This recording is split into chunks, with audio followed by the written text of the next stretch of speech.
The first use case you think about blockchain is payments, right?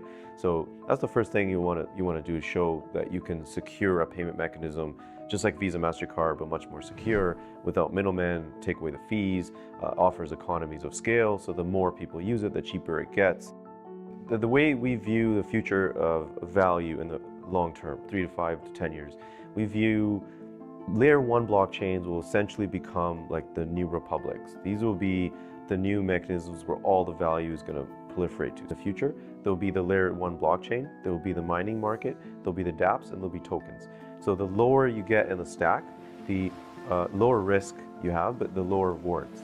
The highest risk reward will be on the layer 1 blockchain, because that's where all the value will flow up. But it's highest value, highest risk.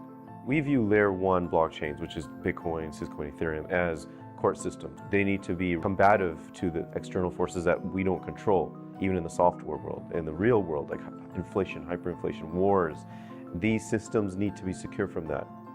And this is why we view Bitcoin as the gold standard for security and decentralization. What else does the world need? What else does the world cherish when you have something like Bitcoin? How can we extend that to something else where we can take advantage to build real world utility? This is where Ethereum comes in. For me, Ethereum is a gold standard for flexibility or general computation. We're trying to stick to the gold standards we know the world's going to cherish and develop on, and we put those two concepts together. And this is what Syscoin is.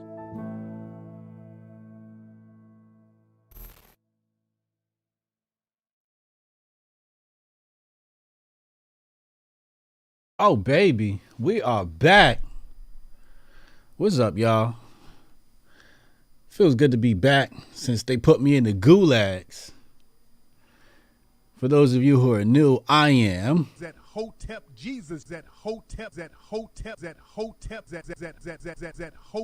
Jesus dude. If you're new, hit the subscribe button. If you're new and old, turn on the notifications. I just got a message from somebody in the chat, said notifications are working, so that's great news. Good to hear. Shout out to our sponsor, Men of Order, menoforder.com, all things men and masculinity. Shout out to Isaiah Mascal, who sent me $5 in Bitcoin on Cash App. I love receiving Bitcoin as contributions. We appreciate you. Thank you, thank you, thank you for supporting the channel. As you know, I reinvest damn near everything into what doesn't go to the family gets reinvested back into the platform, back into the business.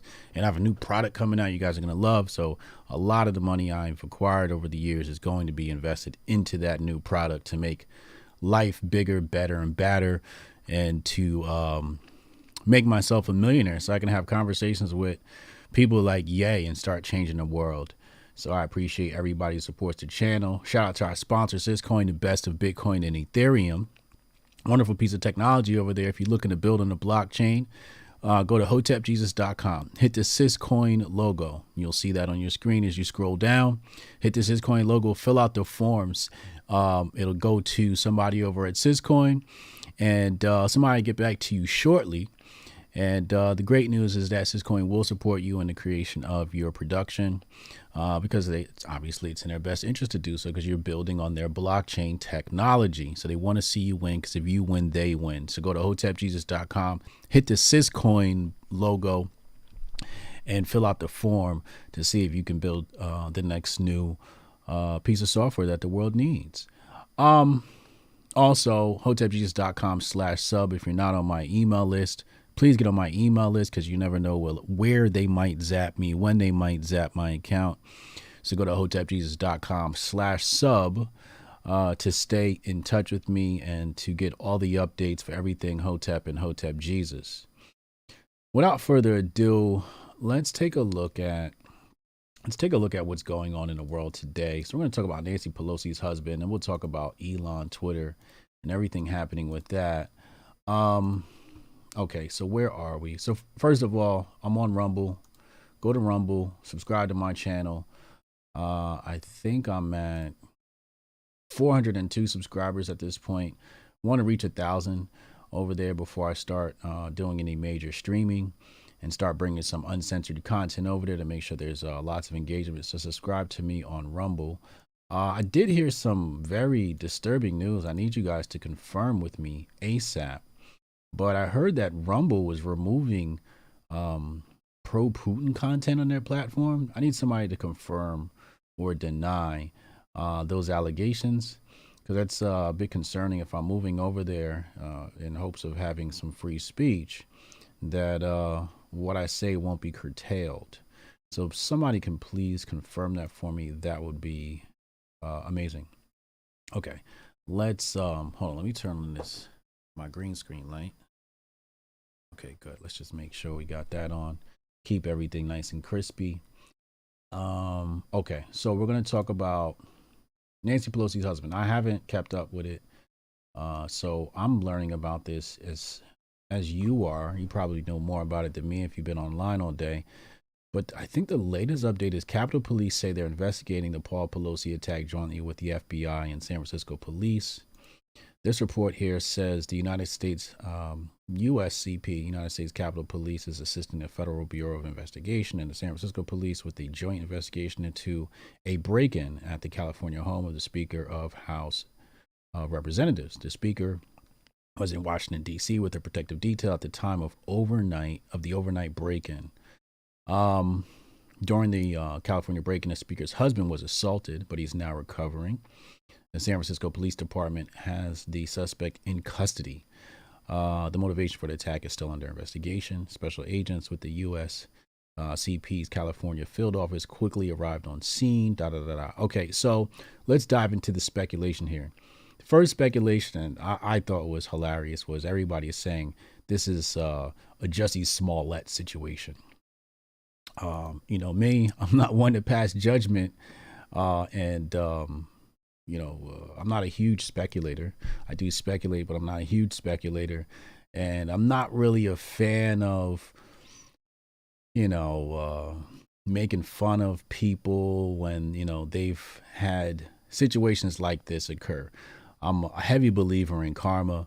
And God forbid somebody were to break into my home, I would not want anybody to laugh. It's a serious business, especially if my spouse was home and, they were hurt. I'd be very disturbed. So I don't think it's cool to make fun of them or speculate. But hey, it's the internet. People are going to do what they're going to do, right? And if you're having fun, hey, go ahead, do it. Who am I to judge? The other thing is the left is going to spin it. The right is going to spin it, right? So the left is going to spin it and they're going to say, oh my God, this has to be some MAGA people, right? MAGA country. And that's how some people have spun it. And that's how the Jussie Smollett situation has entered the conversation, et cetera, et cetera. And then the right is going to spin it and say, well, this is San Francisco. It turned into a hellhole because of neglect and socialist policies. And this is the chickens coming home to roost. If I had to pick out of those three, I'd probably say the latter is most accurate. If I had to just take a guess, and I hate taking guesses and I hate speculating, but if I were to, for the sake of creating YouTube content, I would say it's probably just, crime, Biden's economy. Just crime has spiked. It's gotten really bad in many cities across the United States, and this is probably them being a victim of a crime. Let's see what's under latest here. And I have to be careful sometimes. Sometimes there's like explicit adult content in these things. Okay, let's go to Nancy Pelosi's husband. So let's go ahead and type in Pelosi and see what pops up here. Any updates? Has there been any updates? Do they know the motive? This is coming from a weird Anon account. Don't know if we can trust it. Rust Ben Israel 1967. I don't know if I trust that account. This is the sequence. This is a strange sequence of events. The guy assaulted Pelosi only after police arrived and while they were watching. And he didn't use the hammer he was holding, but used Paul's hammer. Wait, what? Hold on. Okay, so Billy House says, let me make sure you guys can see this on your screen. Okay, good. San Francisco Police Chief Scott says officers at 227 were dispatched, okay, regarding an a priority well-being check. Okay, when officers arrived, they encountered an adult male and Mr. Pelosi's husband, Paul. Quote here says, our officers observed Mr. Pelosi and the suspect both holding a hammer. Okay, so we got them facing off, both holding a hammer. The suspect pulled the hammer away from Mr. Pelosi and violently assaulted him with it.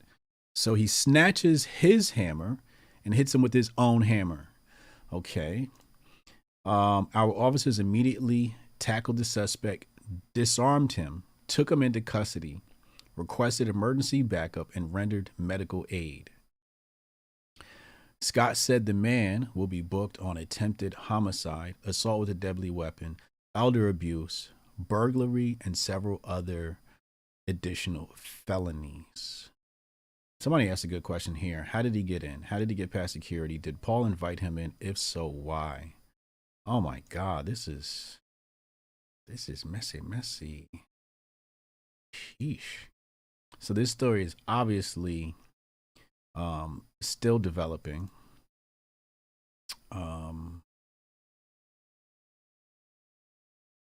What's this one? No, I don't trust that link. Maybe I should, maybe I shouldn't. It just looks a little janky. So we don't know. Do we have an identity? Let's even get a live update from the internet. Let's do a Google search. We'll type in Pelosi husband live update. Let's see what happens here. Okay, so NBC News has a live update. CNN has a live update. New York Times has a live update. And The Guardian has a live update. I've opened all of them in tabs. And let's take a look here. So, okay, so the man's name is David DePape. He will be charged with attempted homicide. The suspect was searching for the House Speaker. Two sources told NBC News. Sources. Can you guys see that on your screen? Okay, good.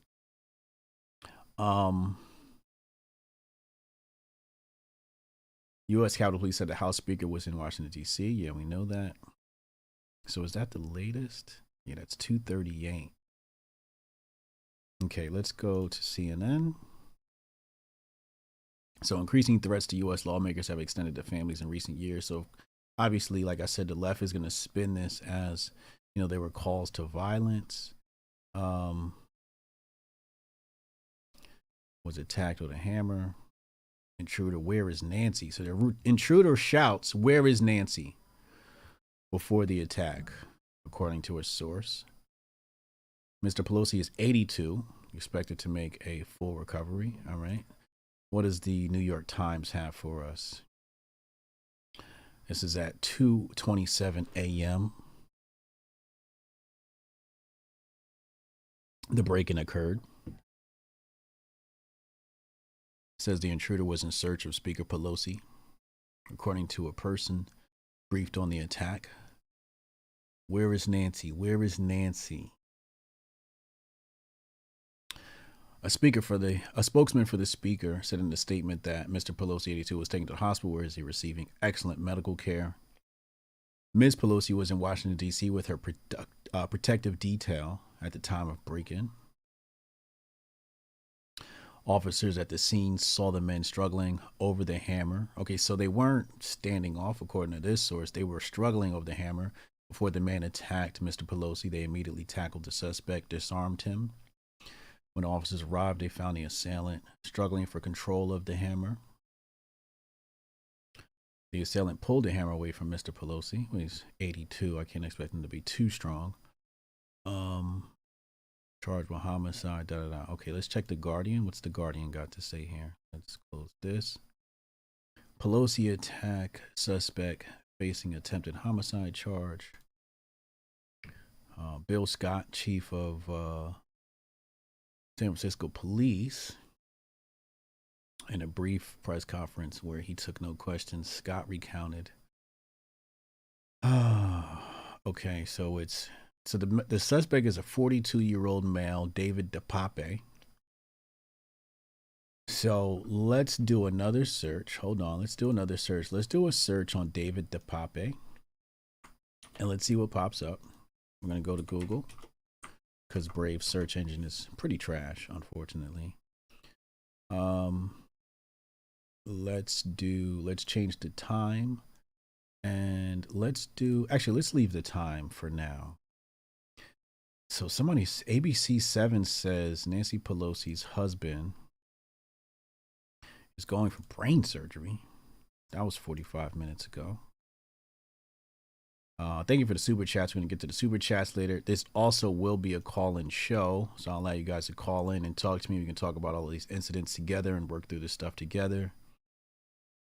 Who is David DePape? Does anybody know? Chat, what's going on?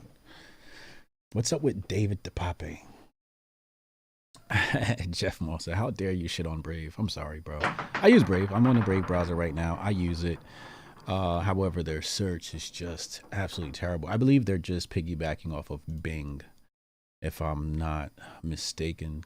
Tell me if I'm wrong. So it doesn't seem to be. All right, New York Post. Let's see what the New York Post says about DePape. We don't have much. We don't have much on this DePape.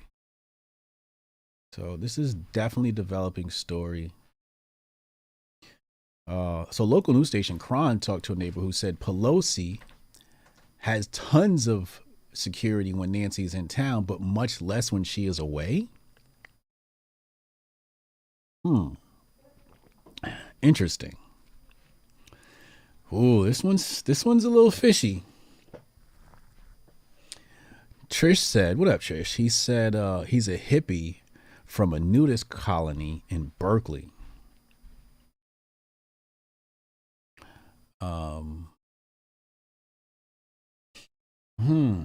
Interesting. I'm trying to read the chat. Relax. I'm trying to read it now. Let's see what the chat is saying here. Okay. All right. He didn't get DUI not that long ago. So he had a DUI previously is what they're saying. Okay, so two of DePape's relatives who spoke to CNN said he was originally from British Columbia, Canada, but moved to California around 20 years ago. They also said he was estranged from his family. Other people who had known him told CNN he had struggled with hard drugs and lived in a storage unit in the Berkeley area. Okay. A local website published a photo of a man named David DePape in December 2013 in which he was described as a friend of a nudity activist planning a naked wedding in Berkeley, California, which corroborates what Trish said. Trish saying it's a normal day in San Francisco. Yeah, interesting. The man pictured was huddled under a blanket, had long greasy hair, and wore a hoodie. An online blog named friendlyfriends.com was started in August of this year by a person with the screen name David DePape, which featured a number of disturbing conspiracy-led posts and rants. Headings on the blog include climate hysteria, COVID, immigrants, pedogate, and communism. Various news sites published that DePape had posted conspiracy theories on Facebook and YouTube, falsely claiming the vacation was deadly and the election was, you know what? Wow. Okay. So the Post is making him out to be a homeless guy who is definitely right-leaning.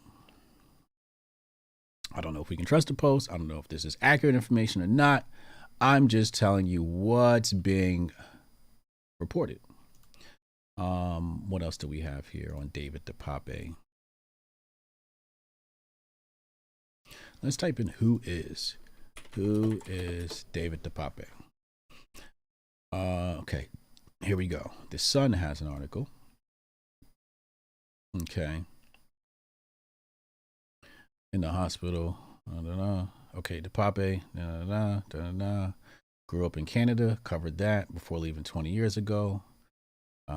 So he left Canada to pursue a relationship. Out of touch with reality. Conspiracy theories on Facebook. Okay, so so far this does not bode well. This does not bode well for the political. So now let's throw out another conspiracy theory.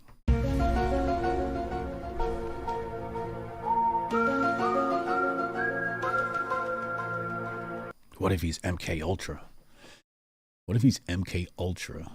You know, set up to do this, to demonize the right before elections. Ooh, what if? Just to be a little juicy on the conspiracy theories here. Ooh, confronted Mr. Pelosi before severely beating him with a hammer. So yeah, all right. I think I'm done looking at this Pelosi story. Obviously, it's still developing, and we should probably say nothing further as far as that's concerned. Hold on, let me fix my light here. There. Okay, cool. Yeah, so let me close all these tabs. We're done with this Nancy Pelosi story. That's developing. All prayers up to Nancy Pelosi. Let's talk about the ramifications now of this whole situation with Nancy Pelosi and her husband. Well, obviously, this can be weaponized against the right prior to elections. This is exactly what they need. This is not good at all. And if people are calling BS on this, I can totally understand. I'm not going to say it because I have to be responsible with my channel. I have to be responsible with my reporting. But I can see why people will say this story stinks. It smells like trout. It smells like sour trout. Real fishy. Anyway, let's go on to our next story. Last night was insane. It was like they let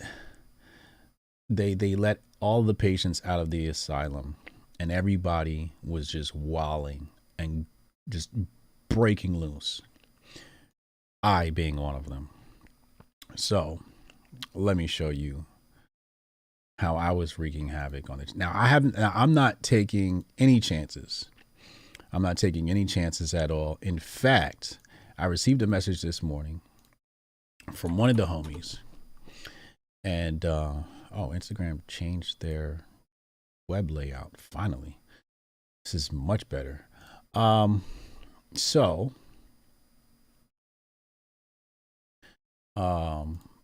one of the homies hit me and he says, "Yo, your thread got me." He got a 6-day ban. Okay. Violating our rules against hateful conduct. You may not promote violence against, threaten, or harass other people on the basis of race, ethnicity, national origin, sexual orientation, gender identity, religious affiliation, age, disability, or serious disease. So this says crackers gonna cracker. I don't know how that's hateful conduct. Maybe it is. This is a white man, by the way. And he got a 6-day ban for this. So I don't know what's safe, who's safe, and how some other accounts are getting away with this. So we're going to show you some wild tweets in a second. Hold on. Let's bring this up on the screen. Let's close that. Let's close that. Close that. Okay, cool. For people that just haven't just arrived, follow me on Rumble. Follow me on Rumble. Subscribe. Oh no, I'm sorry. We are here. We're done with Pelosi. We'll come back to that later, maybe. And this is a call-in show. I'll open up the lines in a few. You can call in, talk to me about. So here we have how Twitter about to be for a month now that Elon Musk bought it. This is hilarious. So I wilded out last night. All right. This is what Twitter looked like last night. Absolute madhouse. Absolute madhouse. Just people testing the boundaries of free speech, right? So I sent this tweet out and I said, I need someone white as Santa Claus or Sean King to drop the N-word with a hard R on a timeline before I know it's safe. Any volunteers?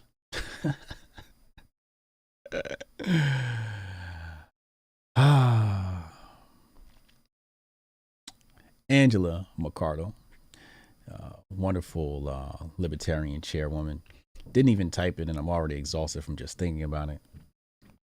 But we did have some takers. And let's see here. So we had this tweet. You are my absolute favorite N-word, and I respect the heck out of you. I retweeted it. It got 375 likes, 28 quote tweets, and 38 retweets. Wow. Let's see if this person is tweeting to see if they are still here. Okay, so they haven't been banned.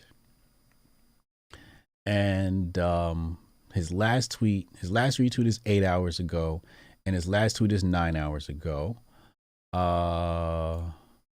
Let's see if the tweet is still up.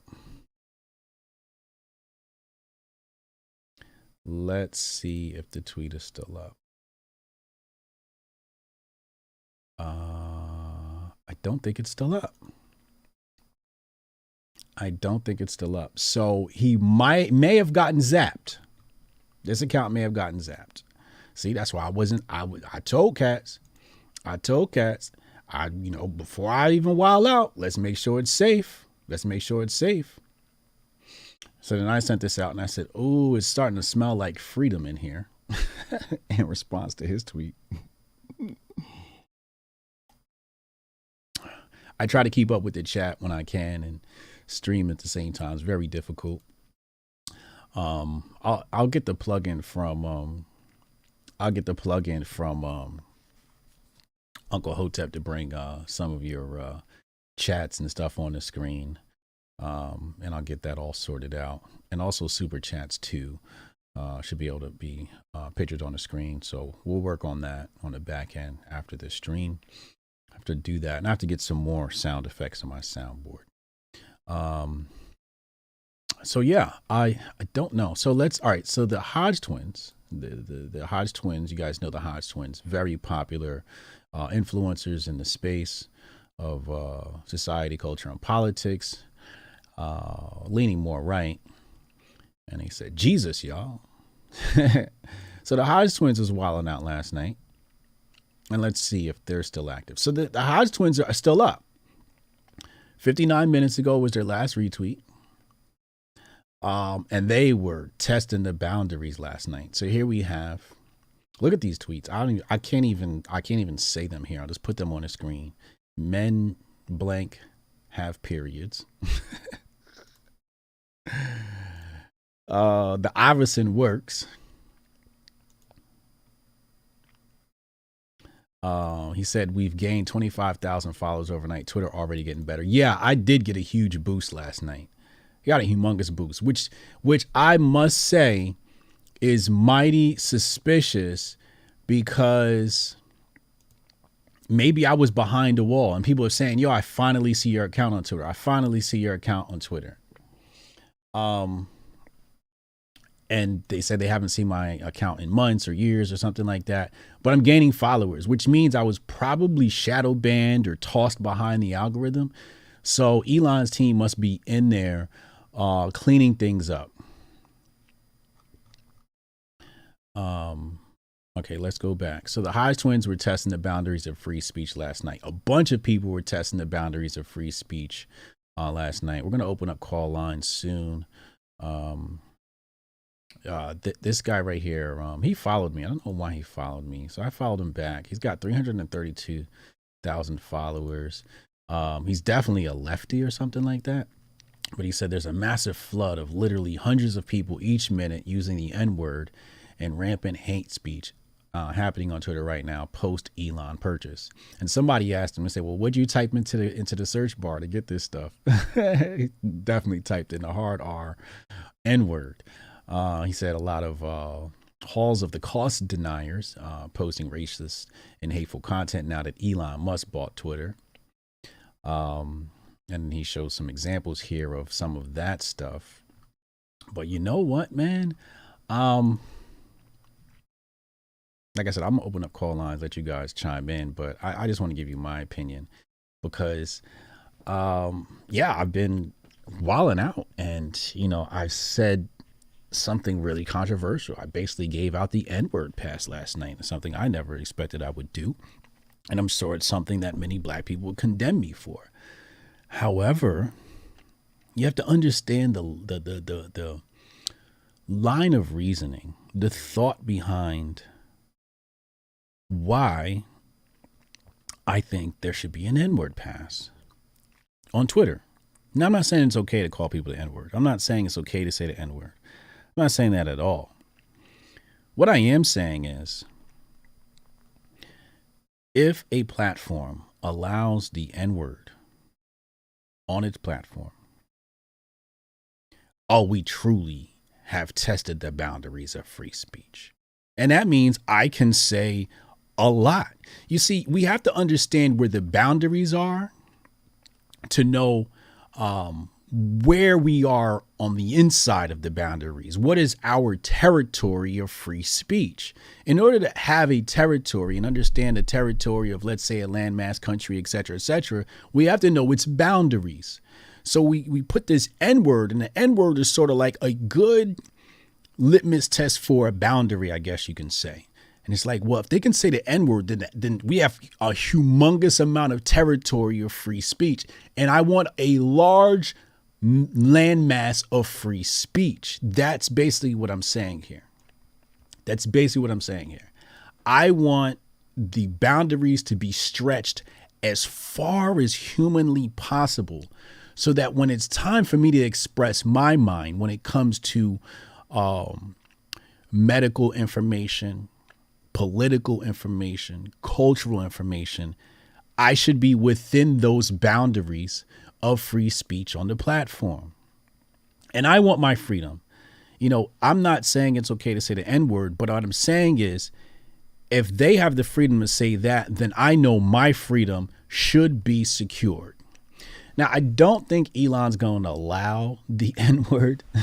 I definitely don't think he's going to. I think that is definitely going to be outside of the boundaries of the platform. I don't think he wants to, and maybe he shouldn't, right? Maybe he shouldn't have a platform where you're using the K word and the N word and, just hateful words, I guess you can say. Maybe you shouldn't, right? Because you kind of want to have a platform that has some sort of morality, some sort of dignity, right? You don't want to be a complete embarrassment on the world platform, et cetera, et cetera. Let me go ahead and open up phone lines while I'm talking here. Hold on a second.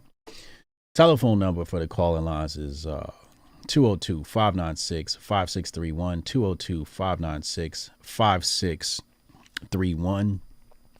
202-596-5631. And then let me read some super chats here. J.A., he said, peace to the chat. TGIF, Hotep and Build. Appreciate you, man. Hotep and Build. Jabari Judah. What up, Jabari? He said, got to pick up the kiddo from school, so I cast a replay, tuition paid. Thank you. He said, Hotep and Build, and I'll test how far let you go on Twitter Monday. Hey, be safe out there, man. I think they're coming down on cats, man. You gotta be safe out there. Gotta be safe. Haluse, he said, Hotep, bro, man. Appreciate you. Francisco Bentora. What up, Francisco? He said, love the work. Keep up. Can't wait for tonight interview, Hotep and Build. Oh, yeah. Thank you for reminding me. Call on line 202-596-5631. 202-596-5631. Here, I'll go ahead and paste it in the chat so you guys can see it. Maybe that's easier for you guys.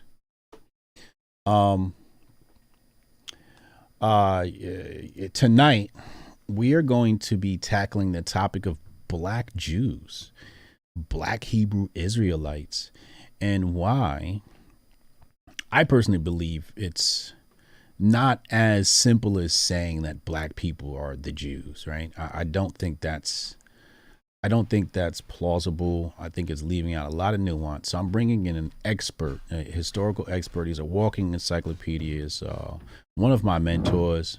I spent 2 whole days with him last month, like 2 whole days. He was just pouring information into me, giving me suggested reading, et cetera, et cetera. And, you know, it's Shaka Akmos. Let me just say his name real fast. Shaka Akmos. I mentioned his name on Joe Rogan, my first appearance. He was really appreciative of that. I was just, I just wanted people to know where to go to get good information. So I'll have Shaka Akmos tonight at 10 p.m. And I need you guys, when you tune in for that, get your coffee, get your snacks, because it's going to be a long one. 3 hours minimum. It's going to be 3 hours minimum, just so you're aware. And it's going to be very intense. And you should probably bring a notebook, bring your pencil, because, yeah, it's going to be a wild one. Absolutely wild. We got our first caller here.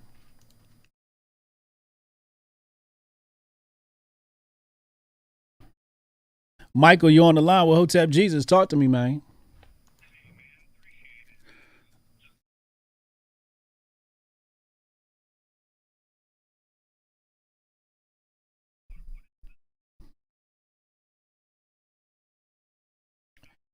We're talking about Nancy Pelosi's husband, and we're talking about Elon's Twitter and the free speech on the platform.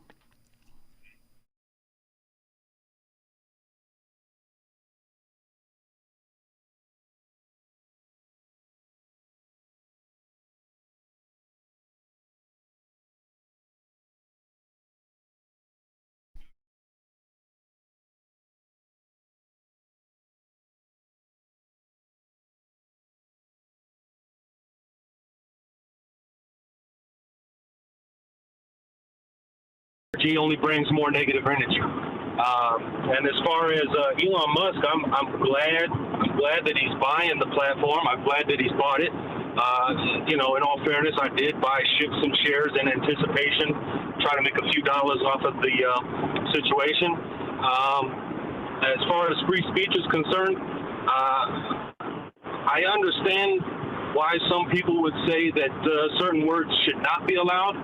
But I'm of the mindset that it's more about the context than it is the actual word.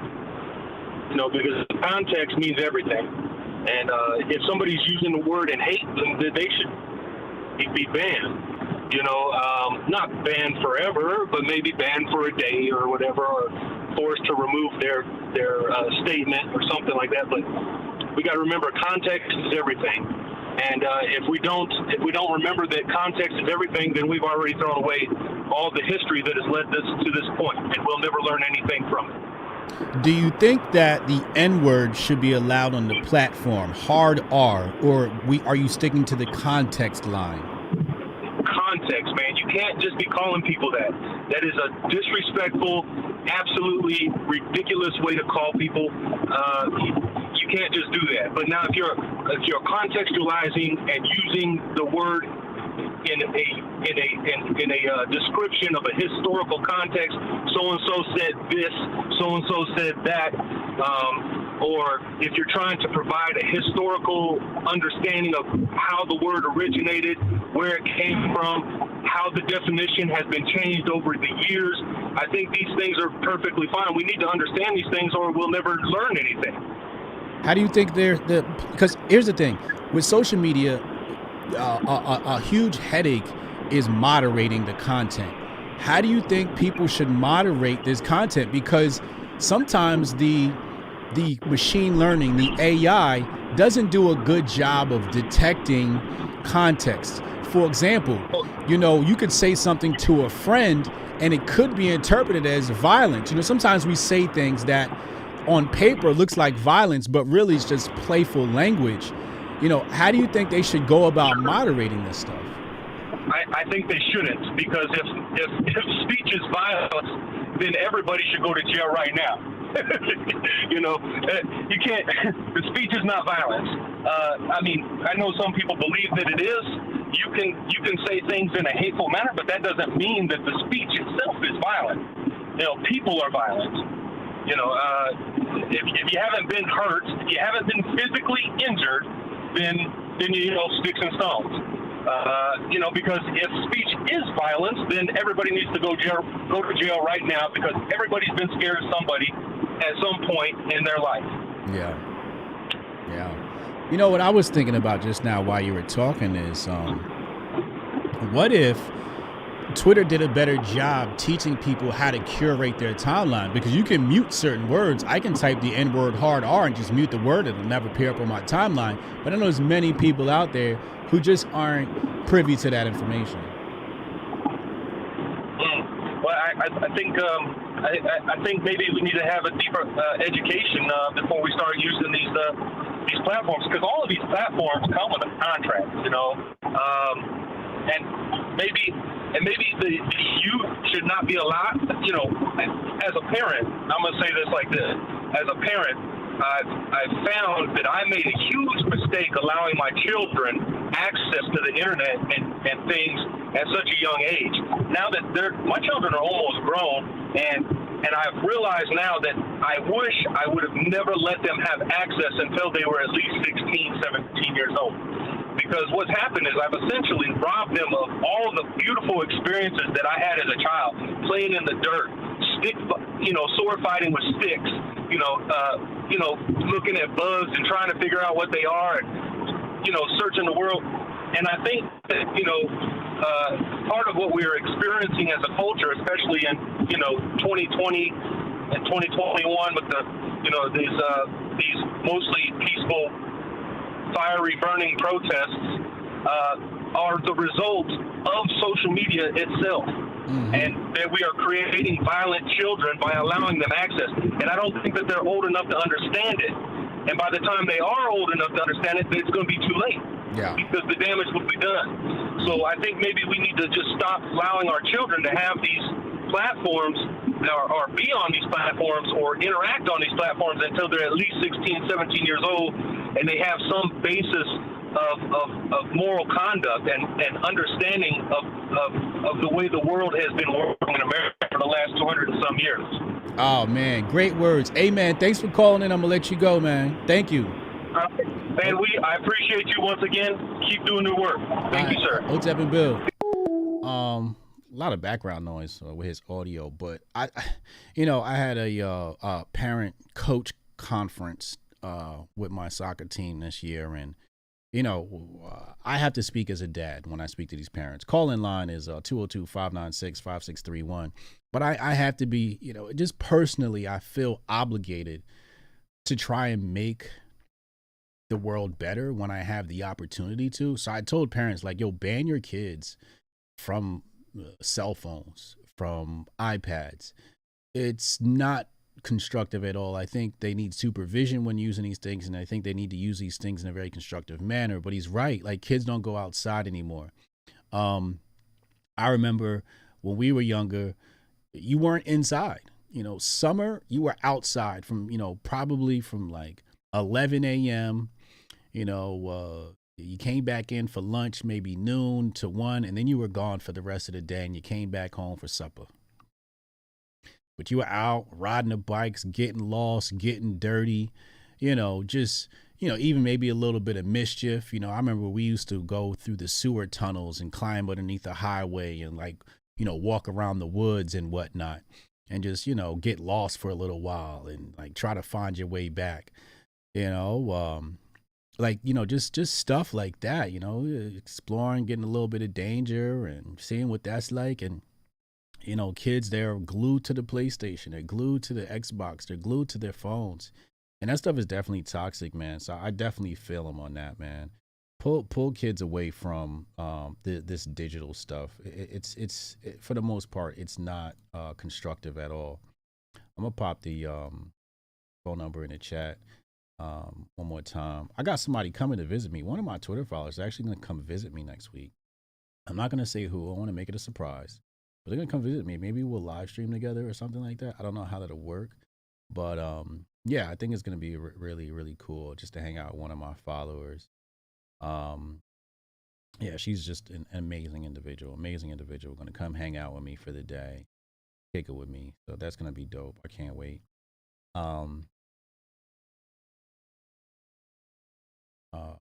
Yeah, so the phone lines are open 202-596-5631 if you want to call and talk about Nancy Pelosi husband or free speech on the platform. You know, the call lines are open. I'll stay around for a little bit longer, but I really want you guys to tune in tonight. Somebody asked me, where is the show going to be tonight? The show is going to be here on YouTube.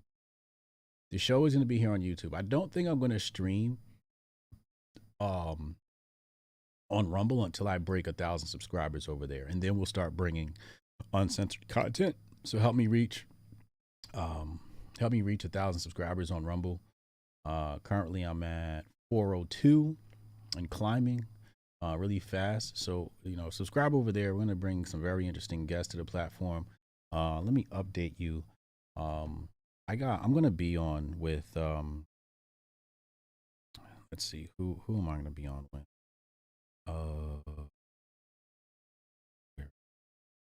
Matt Walsh. Another caller coming in here. Hold on. Call from Joe, your favorite guinea. to accept. Press. Joey, what's up, man? You on the line with Hotep Jesus? Oh, it's good, Hotep. It's good, bro.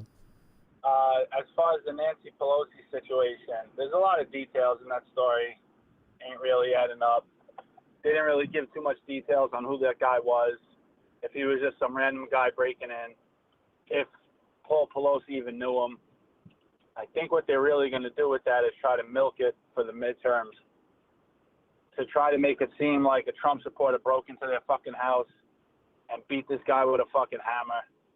I think it's a bunch of bullshit. I mean, the doctor said he's going to have a full recovery, which means that his injuries ain't that bad. So I think that, I mean, for real, if you get hit with a hammer and you're going to fully recover, you didn't get hit that hard. So I think they're just going to use that for politics. Interesting. As far as Twitter goes and free speech, I think you got it right. If the N-word with the hard R isn't protected under free speech, then you don't have it. You should be allowed to listen. My take on it is, maybe it's a little bit easier for me to say because I'm not black, but I think that you should allow people to show you how ugly they really are. Good point. So you know who to associate with. Because, I mean, unless you're in the business of trying to, you know, change the world and all that, go for it. But I think there's always going to be ugliness. That's a good point. I thought about that too. You know, the people that chose to use that sort of language are just going to reveal the type of character they are. So exactly. So now you know where it is instead of it being hidden in the dark, where you think you know somebody, but then behind closed doors, you don't know what they're really saying about you. So I think you should just allow people to say whatever it is that they want to say, just so that they can show you who the fuck they really are, instead of confining it to dark spaces where you know it exists, but you don't really know where it is, where if you allow people to do it, then you know where it is. As far as the Ye situation goes, I think everything that he's been saying about, and now they just swiped everything away from him, I think that basically proves his point. Oh boy, here we go. It basically proves his fucking point. I don't know why Ben Shapiro would say he's not allowed on the Daily Wire to do an interview because of his quote unquote anti-Semitic comments. Yet Ben Shapiro's got no problem talking about the black community. He'll talk about black on black crime. He'll talk about the shootings in Chicago. It's no problem. He's this hip hop. Yeah, he said hip hop wasn't a real art form. Yeah. You know what I'm saying? So he's got no problem saying that. It just seems to me that any sort of criticism of, I forgot who said the quote, but if you want to know who's in control, It's Voltaire. look at those. Voltaire. Thank you. Look Yeah. to those that you can't criticize. I just like to say that people on this platform, the callers do not represent the views of this platform. No, I'm just a big fan. I love what you do. I wanted to get your take on something. Yeah. Mason Lucas said that Kanye West owes the black community an apology for his George Floyd statements. What's your take on that? You said what? Mason Lucas said that Kanye West owes an apology to black people for what he said about George Floyd, or else they ain't gonna have his back. What's your take on that? I know I'm sorry to put you on the spot. But, I mean, here's my thing on the whole George Floyd situation. I never thought that the George Floyd incident was as important as the op media. I'm calling them op media from now on. The op media made that out to be. They made it seem like, it was an assassination of some sort of dignitary. And I think that even what we know about the story, I think there's actually more details to the story, because I read somewhere that George Floyd and that officer knew each other previously. They did. Yeah. They did. They actually worked together at a club or a bar. I forget which one. Right. So I think there's more to that story that was not revealed. I feel the same way. I can say that I don't think Ye should have made those comments. I agree too. I think we should just leave that situation alone, because I don't think the moral of the story of that whole thing was the fentanyl. I think it was more of the story of a cop leaning on a dude, and really what they should have done is put him in the back of the car, and as soon as he said I can't breathe, what the cop was supposed to do is get on his fucking walkie-talkie and say that he needs a medical unit. Yeah. And that's more the moral of the story is, police continuously abusing their power. I think that's more of the moral of the story. Yeah, I think it was tasteless to, when somebody passes away, somebody's murdered, whatever the case is, I think it's a very touchy subject, and we have to navigate that and tread lightly when we have those conversations. But for Ye to go on a platform and say, hey, it was fentanyl that killed him, I don't think that was a good thing to say, because we as individuals watching from the outside don't know the truth. On one hand, the coroner's paperwork said one thing, and the testimony said something completely different. So because we have two conflicting things from the same type of individual, how do we draw a conclusion on that? Now, what I can say is that Ye was heavily influenced by Candace Owens, because he got that information from her documentary. And I think when he saw that, he decided to run with it. Now, I don't do that. When I see some information, I don't just grab it and run with it. I usually let it sit on my subconscious for a really long time and let my subconscious work on it instead of my conscious mind working on it, and also like to find more details. However, like I said, I don't think the George Floyd incident was paramount or important. Therefore, in an interview with Drink Champs, I would have not invoked it. It was completely irrelevant to the conversation. Correct. There was no reason to bring that up. And I think that was a miscalculation on the part of Ye. Should he apologize? I'm not one to tell people, when they should or should not apologize. Are there times where I could say that? Yeah, maybe there are times. Is that one of the times? No, I wouldn't say Ye should apologize for those comments, because that's how he felt. That's what he believes, right? And I apologize, but I think you got to clarify when I think what he was trying to say when he did the Lex Friedman podcast, what he was trying to say was that it was put on TV in front of us to make us think a certain way. Yes, exactly. He was trying to say that they put this on TV to try and traumatize us. Yes. Now that was accurate. Now that is accurate, and that's how that should have been worded. Right. Yeah. Right. I But think we're on that. Yeah. but you know, to have that conversation, to bring that up, you have to understand is most people are attacking that conversation. There's a great debate that I was watching the other night on Mike Rashid's channel. Mike Rashid's talking to this other black man about those comments, specifically the George Floyd comments. And they were going back and forth. And what it seems to me is it's a battle between logic and emotion. And anytime you have a battle between logic and emotion, neither side can win. If you're going to have a battle, it needs to be emotion versus emotion, which I believe there's nothing to win there at all either. But it should be logic versus logic.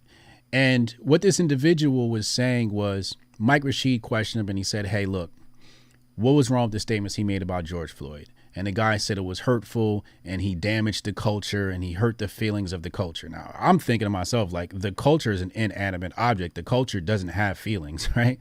So Mike Rashid asked him, well, did it hurt you? And the guy goes, no. So if I were to take the collective of people, black people, and ask them, did Kanye's remarks regarding George Floyd hurt you personally? I would have to say that collectively a consensus would say no. Therefore, Ye did not hurt the culture's feelings if the culture is a collection of individuals. So I don't agree with that statement that Kanye hurt the culture's feelings. I don't believe that's true. However, that's the argument everybody's making. And I think that's a huge problem with many individuals is they come into these situations with their emotions. And I don't look at things with my emotions very often. Very often, I mean, we're all going to have an emotional reaction. We're human. But I think at some point you have to recognize that you're having an emotional reaction. And then at that point, you have to go back and you have to say, hey, look, let me look at this with my conscious mind and tackle this thing logically. Right. You know what I mean? No, that's kind of how I view, that's kind of how I treat my politics.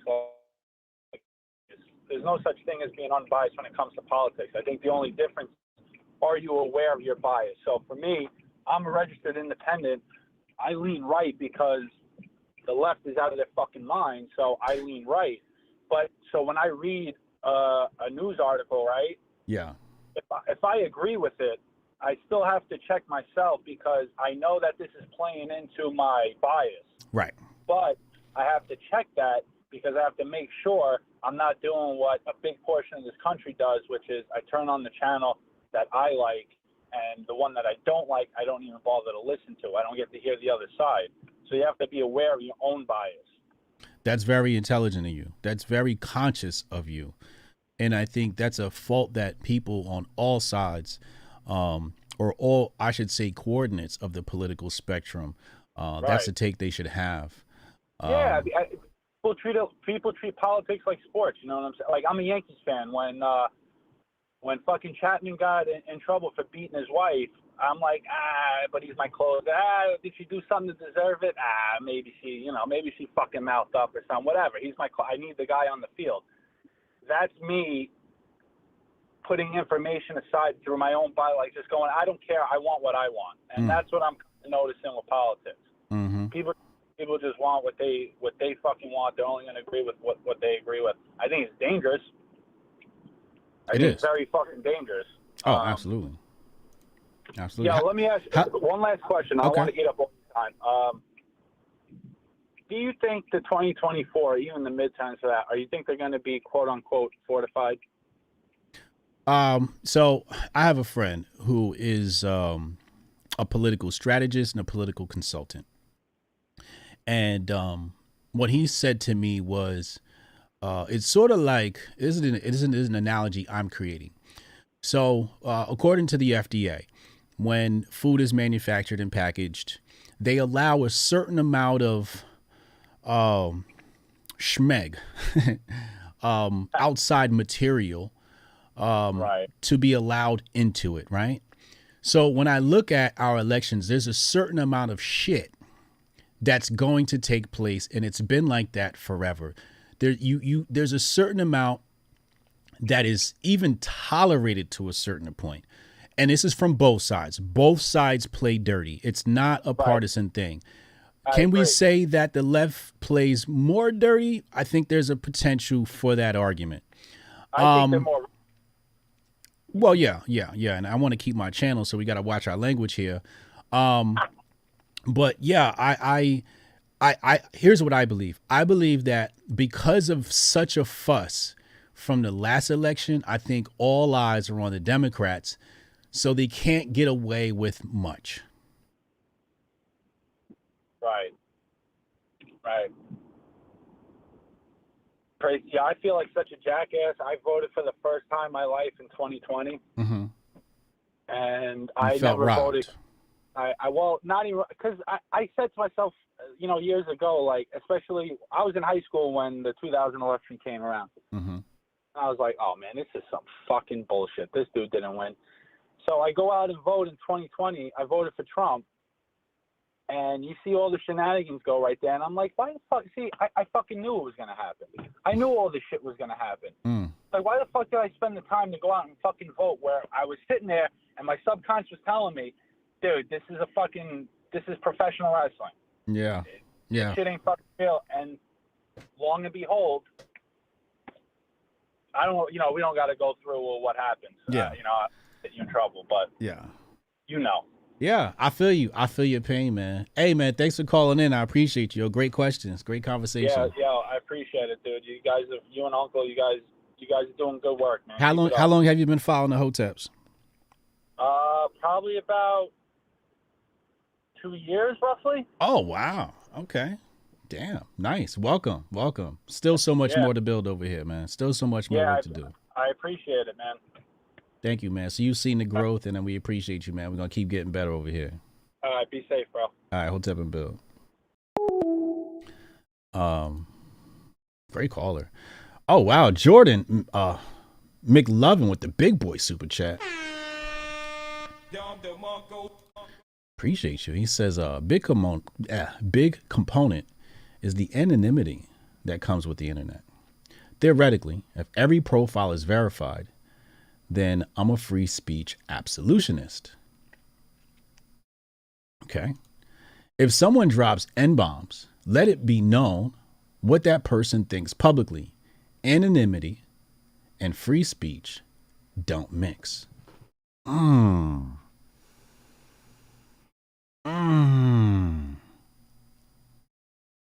I've heard this argument before. I've never applied any thought to it. So let's think about that now.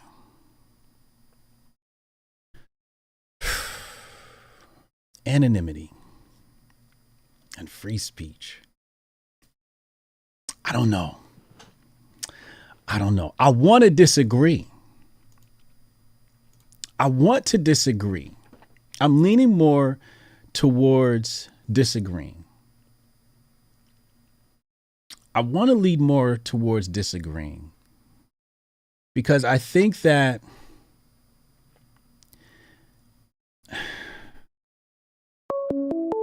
let's take this call and we're going to come back to that thought. Call from. Sensei. To accept, press 1. Sensei, you want to allow Hotep Jesus to talk to me? Hotep, how's it going? Hotep, man, how you feeling, man? I'm feeling good. It's a good day. We got Hotep on the live, spitting that good information, getting us that education, feeding my mom while I'm at work. So it's a good day, man. Oh, I love it. You got a job. That's a beautiful thing, man. Talk to me. What's on your mind today? Of course. So I did want to push back on something that was said earlier about the technology thing, which I don't 100% disagree with, but I noticed a consistent trend with conservatives, mainly conservatives, when it comes to whole tech, kids with phones and everything like that. I more so appreciate the King Randall route, what he was saying, like making sure that when kids have the technology that they're going to be productive with it, because we're living in this world. When you was coming up, obviously you're about like 20 years older than me, no shade. But when I was coming up, we didn't have this stuff. Like I didn't get my first phone until I was about 16, 17 anyways. But now the kids, like my kid is not going to grow up in a world where smartphones don't exist and internet ain't everywhere. You know what I mean? So the idea of kind of stunting our children and by sheltering them from the technology, I don't think it's a good thing in the long run. However, I do see a problem with a lot of people, the same types of people saying that technology is evil, the same types of people who drop their kids off at public schools and expect them to babysit them, and then they come out with blue hair and all sorts of weird shit. So there's a responsibility there. I think it is a tool, like a lot of things in our society, and if used correctly, we can set our kids up for success in the future, because technology, we're in the, this is just the dawn of the internet age. Things are advancing, these things are getting better and better and better as it goes, and we're going to have less and less of, this stuff out there. More and more jobs are going to be centered around technology in some way, shape, or form, even, things that you wouldn't consider necessarily technology-based industries are incorporating technology in a way that we've never seen it. So I think there's a responsibility with parents to make sure and get involved with their kids. And I see a lot of parents, like, I'm working on it myself. It's hard, it's very difficult, but to set your kid up for success, you have to be involved. You have to be there. You have to be present. You have to be teaching them, guiding them as they go. You know what I'm saying? I agree 100%. I agree 100%. You're right, because I had a tremendous advantage over my cohort, mostly because I was introduced to computers at a very early age. Commodore 64, my brother had one in 1984. I was there. No pun intended with 1984 plug. However, 1996, like I talk about a lot on my channel, 1996, I was building websites. I sold my first website in 1998.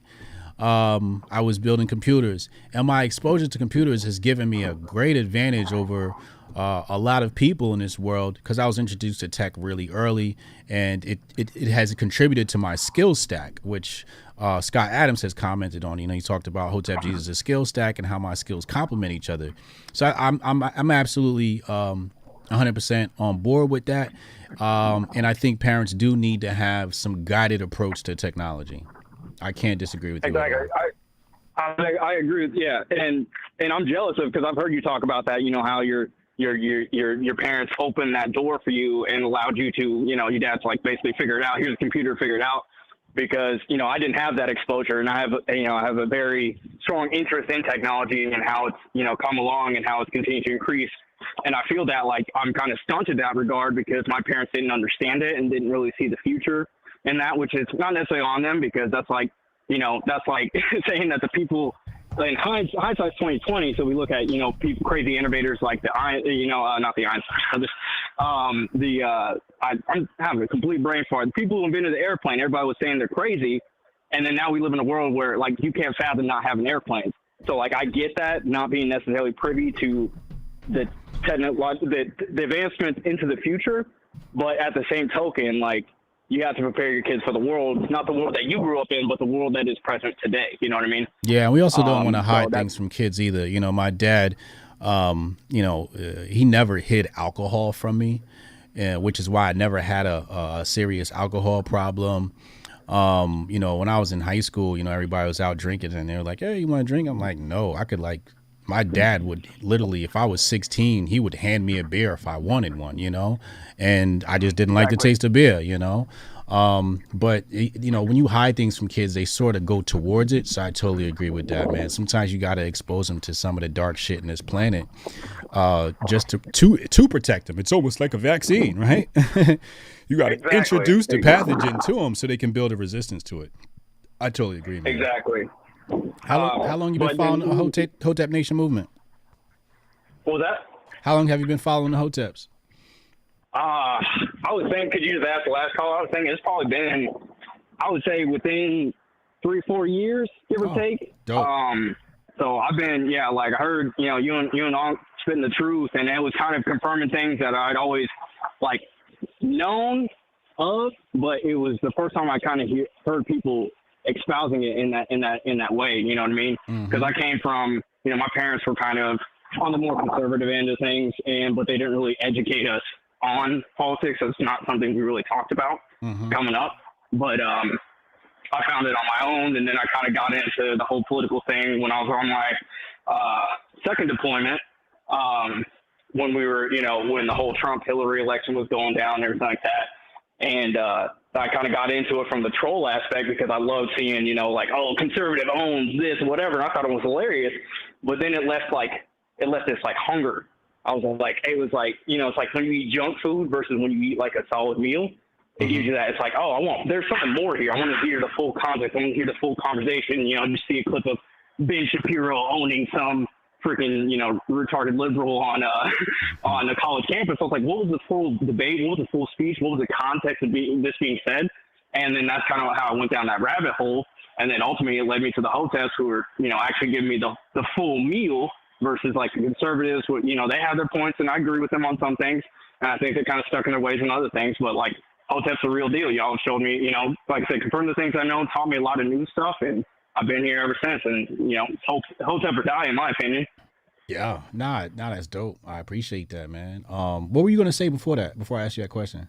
Oh, I was I couldn't remember what the other topics. I know Kanye was brought up. Nancy Pelosi's husband and free speech on the platform.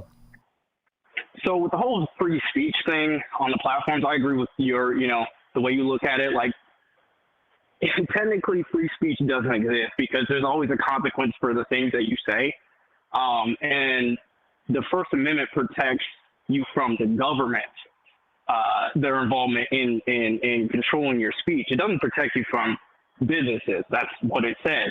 However, if we consider the encroachment of government into the social media sectors and kind of strangleholding free speech in that regard, that's where I do see the conflict. But if it was the case of just like Twitter doesn't allow certain things on the platform, like it is what it is. That's their platform. You know, they put down the money, they built the infrastructure. You got to play by the rules. However, I do see a problem with them not being clear on the rules, just like YouTube and the other ones, you know, and they keep it vague for the purpose of being able to come back at you with some stuff, you know, later down the road. If they want to get the people out the paint, you know, like the Alex Joneses and all the other people who've been like banned off the platform, kind of when they come, like they look back in your past, like, oh, you said this crazy shit, like, you know, a couple of years ago, we're going to get you out to pay for that.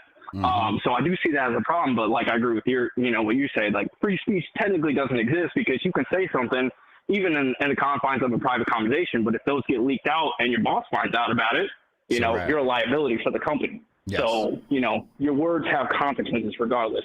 But the whole point of like, should the N-word be allowed or not? Like, me personally, the way I look at it, it's either all or none. You know what I mean? And I'm black myself, and I look at it because we have this weird rule in the black community, like certain people can say it, but other people can't. And it's just like, this is confusing. It's basically like, oh, anybody who's not white, you know, can say it, but white people can't. I was like, but you got Asian motherfuckers saying the N-word. Like, that never made sense to me. You got, you know, you got Cholos saying it. I was like, okay, I don't care.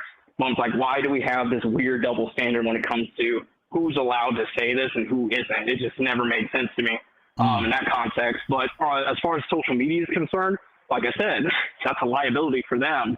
And it's a liability for you. But I agree with the caller previously saying that, you know, we have kind of made it to where people who have these tendencies, who are, you know, racist, whether that's ignorance or whether that's, you know, they understand what it is they're doing, we've pushed them into the shadows. And I want to know who these people are. I don't want to be friends or associated with people who think they're superior because of the color of their skin. I want to know who those people are, just like with the Civil Rights Acts and like with the business context where you can't discriminate on the basis of skin color. You've suppressed racists, and now you have people funding people who probably don't like you. I want to know who it is. I don't want to go to Walmart, you know, say the CEO really hates black people. I don't want to give him money. I'd rather he be able to say, I don't serve black people. I'm like, bet, I'm going to take my money elsewhere. Right. And the fear mongering behind that, or just like, oh, we need to keep this or else they're going to run rampant. It's like, this is, I get back in the gap. You know what I mean? When we have black codes and Jim Crow and all that stuff, but this is 2022. Who wants to be associated with a racist except for another racist? Right. You know what I mean? Right. Like if I interacted with a business and they're like, oh, we don't serve black people, me and everybody I rock with is not going to fuck with that business. Right. You know what I mean? And then word of mouth gets out. You know how much a bad review. You know, you're in the business sector. You've had your stand in business and everything like that. You know how much a bad review hurts a business. Yes. You know what I mean? And word of Yes. mouth especially. Yeah. So who is this benefiting? Right. It benefits the racists because now they get to operate in cover and not be exposed for the racist people they are. And now you're giving them your money, your time, and all this other stuff, and not knowing who is actually who's with you and who's not. You know what I mean? So that's kind of how I feel about on that stuff. And then the whole Kanye thing, I agree with, I don't know if it was you or one of the callers saying it's kind of a distraction.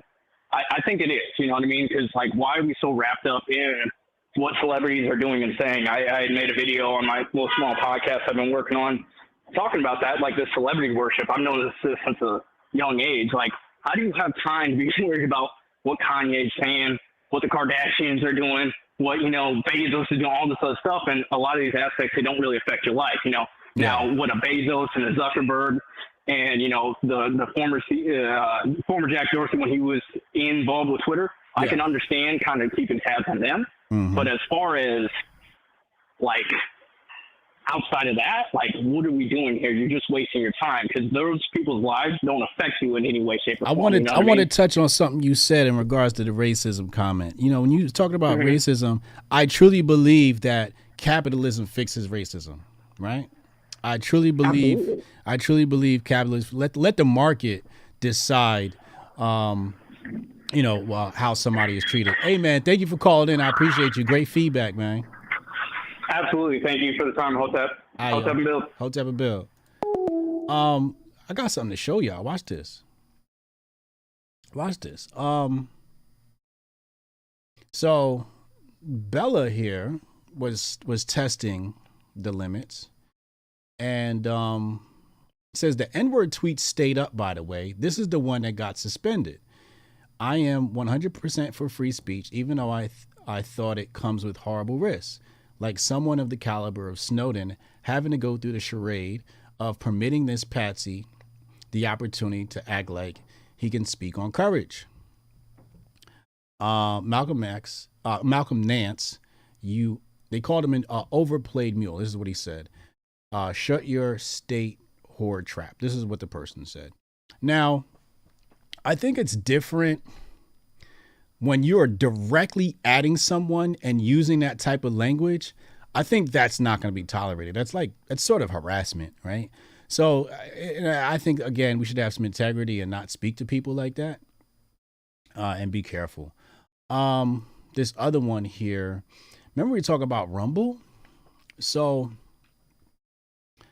here are the emails we received from demanding to know why we aren't dutifully copying YouTube censorship. It is now common that we receive pressure from journalists demanding that we censor more. See the next tweet for Rumble's response. So this is how I guess Rumble is responding. Okay, this is how. So there is a reason the public has radically turned against both the corporate media, such as your outlet and big tech, because you have arrogantly claimed for claim for yourselves the power to decide for the public what information they can and cannot be trusted to hear and what views. Or I start kind of the reason why this grumble is so rad is because we trust. I want to know dope. Welcome, man. Long time no hear. Look at it, looking kind of diabolical. Okay, what's that? So if you Google, let's see, I'm trying to think how do I code this. 6 feet of blood blocks. From high school. Oh, yeah. You talking about the clots? Yeah, like I remember, like, I wrote a post a while back on Men of Order about, like, all the stuff I kept up with, like, in 2020 and 2021. Yeah. And I remember I didn't add this one video. And have you seen any of the Stranger Things series episodes? Stranger Things episodes? Yeah, on Netflix. No. So in the second season, there's this thing called the Mind Flayer, right? Which is like this weird, like, smoky monster with like these tendrils and shit. And like one of the videos that I didn't add to the post, there was like this doctor who like had this image of some like biological organism in there, right? And I'm like, okay, whatever, this is, just keep an eye on this. Yeah. So I see this post about the 6 feet of blood blocks, getting close, and it's like actual like strings of like blocks they're pulling out of these people. Yeah. And like some dude like coughed up like a 6-inch block like out of his lungs, and a lot of the stuff, it looks like this like tendril thing that the dude saw in the microscope scan. So yeah, I mean, it's going from like conspiracy area to looking very, very sketchy. well, we did an interview with Tanai Riggs. Did you watch that one? Yeah. Yeah. So yeah, it's wild. It's wild. And did you see the documentary? I've not seen the documentary. There's a documentary coming out in November. Died Suddenly, I think it's called. There's a trailer that's out right now. Go check that out. Yeah. Died Suddenly. Yeah. And they're talking about, you know, the clots and what they're pulling out of people's body. It's kind of wild, yo. Yeah, man. It's looking spooky. It's spooky season. I mean, this is what we try to warn people about, right? You're dealing with experimentation here. Yeah, for real. Like seeing this stuff and like it looks like mapping of the human like circulatory system. Like it's scary. Yes, it's very scary out here. It's absolutely very, very scary out here. I do concur, sir. Trying to figure out is this a way I could just like, okay, here we go. Perfect. And I just wanted to figure out a way just in case to hide people's phone numbers on here. And I just figured it out. Yeah, man. But so what do you think about it? What are we supposed to do as people in dealing with this situation? All these, you know, occurrences. I have no clue, man. Like I feel like it's almost. I mean, thank God, you know, Tanai has his stuff on there where he has like his like detox procedures, and you know, hopefully people can, you know, well, I mean, they won't do it, but hopefully, you know, he can get in front of more people and, you know, spread his message and what he's doing. But it just sucks because it's like, dang, like my grandma, like I remember like after she took her shot, like her like whole like right side of her body started acting up. So it's just like, you know, it's like, damn, I wish I had like fought harder, you know, but at the same time they weren't listening. So I don't know, man. I don't know.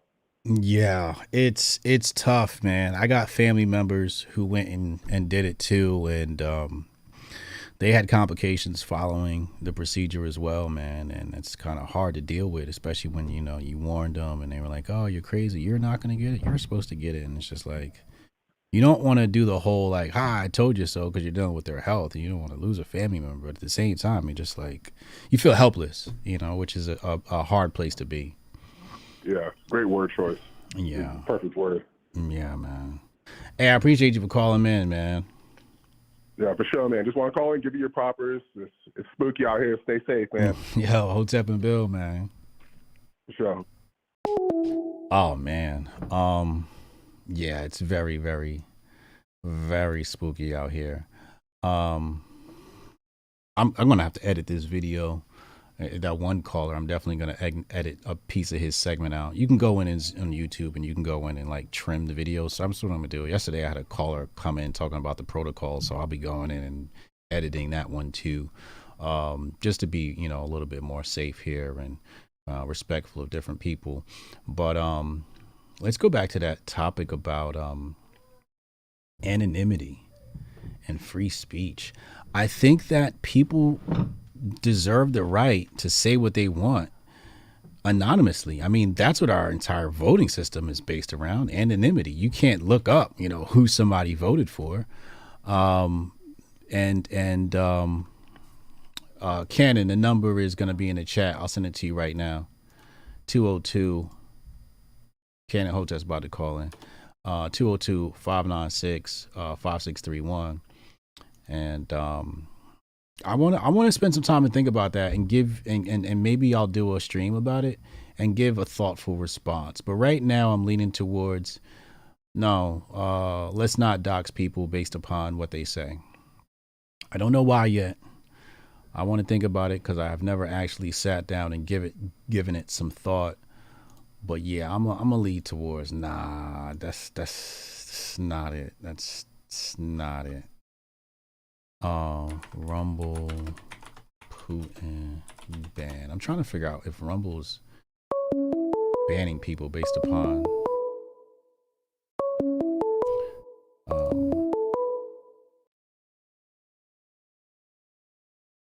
Call from Cannon.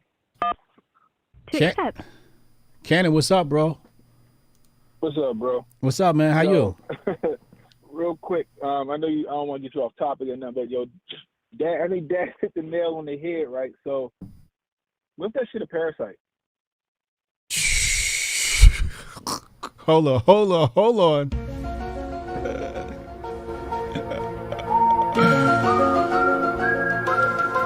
Yo, what's that black thing from Spider-Man? Venom? Exactly, the symbiote. The symbiote, right? Symbiote? Yeah.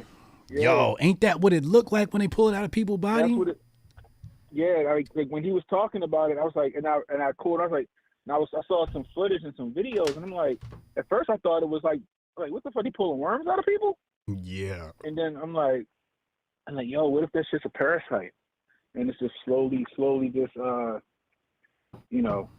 synthetic growing. Parasite. Yeah.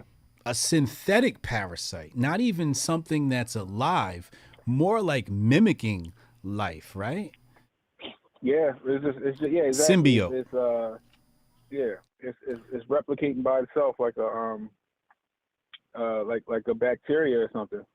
Yo, man. I mean, when they pulling out of people's bodies, that's what it looks like, man. It looks wild, yo. I'm looking at it. It's very, and I can't wait to watch the documentary and see what they've uncovered and if there's any good information in there.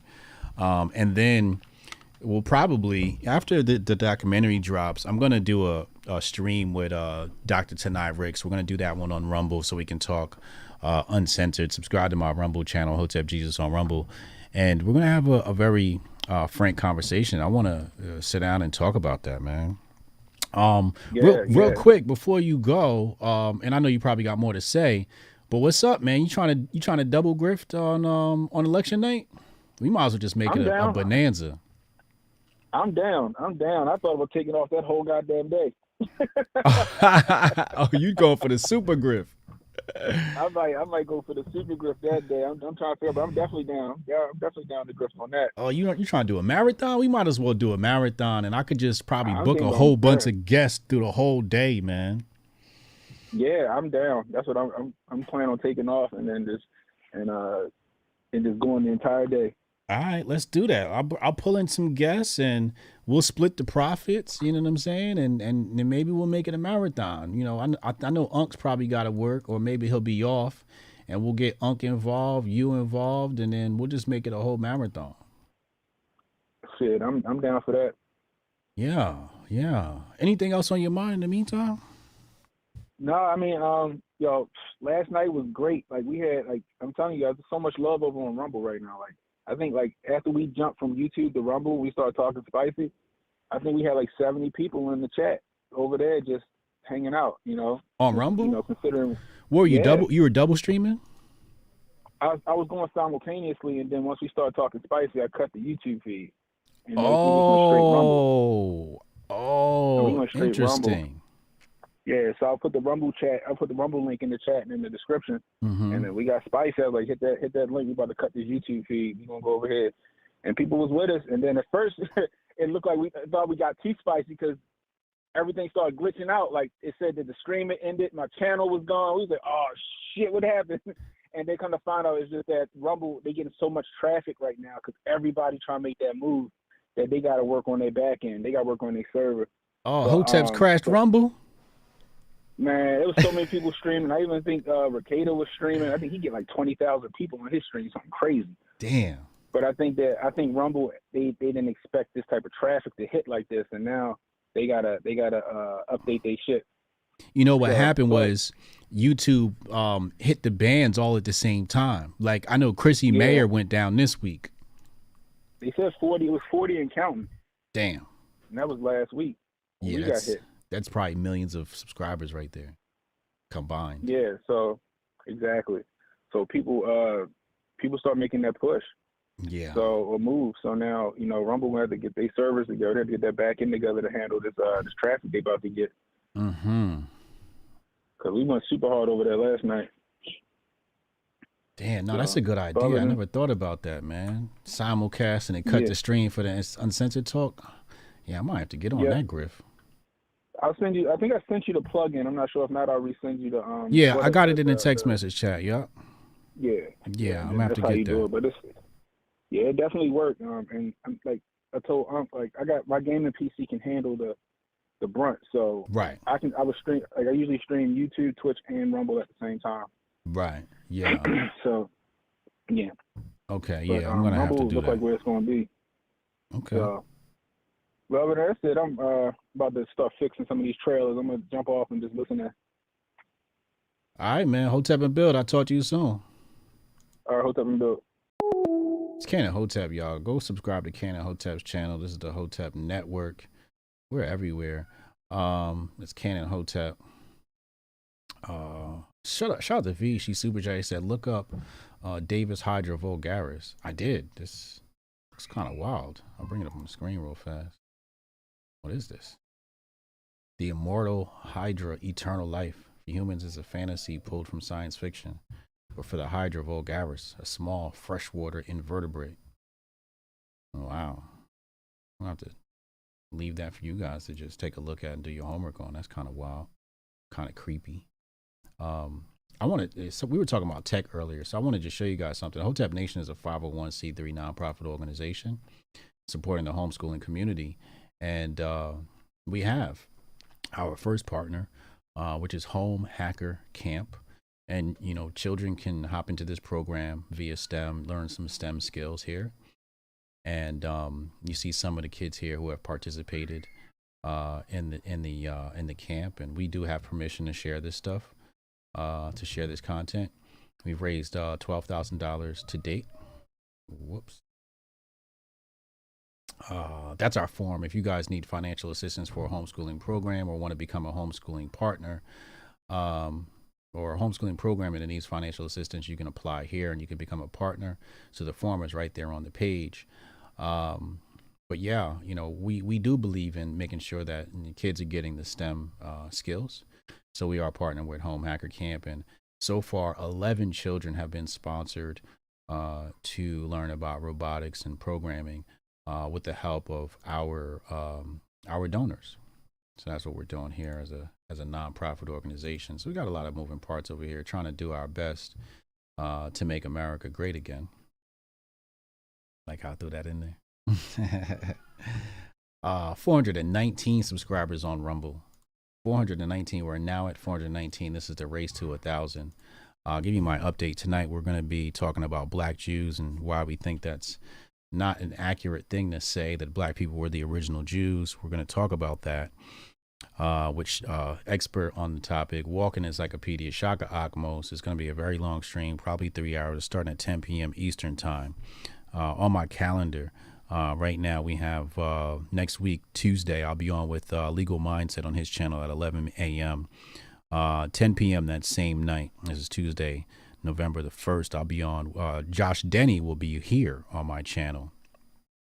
And then on 11/7 at 12:30 p.m. Eastern time, I'll be on Daily Wire with Matt Walsh, and we'll have a very candid conversation about a whole bunch of different topics that are obviously super relevant to our lives today.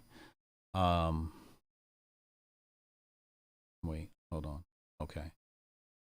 Is there anything else on my calendar I want to update you? I gotta get Scott Horton rescheduled. He was supposed to be on last week, but my channel had got zapped, so we couldn't get him on. So I gotta get him rescheduled. So I'll do that now, and I got some OBS upgrades to do at the same time. I'm gonna go ahead and get out of here. This has been a good stream, and I gotta edit this stream out. It's been a lot of stuff that shouldn't be on the stream. I thank y'all for tuning in. Hotep and Bill. I'll see y'all next time. You hear a lot of people say this, and I totally agree with it. They say, fail fast, and it's so true. But it also ties into the procrastination conversation. What is procrastination? Procrastination is nothing more than the delay of the gifts that God is ready to present us with. And we're saying, no, we're not ready for those. How about tomorrow? Because when you're on your path, you're doing what you need to do, you tend to be in alignment and the gifts come abundantly. So that's why sometimes we say, hey, fail fast, because if you started the project last Monday, you would have found out that the piece that is missing takes a week to come in the mail, and now your whole project's been pushed back a week, you can't even start. But if you started on Monday, you knew, oh, I'm missing this piece, so it'll be here next Monday, and now you can begin working on your project. Fail fast ties into procrastination very quickly. Also, you have a lot of people that are afraid to fail. They're afraid to make mistakes. But you have to make mistakes. You have to fail. That's the only way you learn. That's the only way you gain experience. So I want people to fail. I want people to mess up. Don't be afraid of messing up.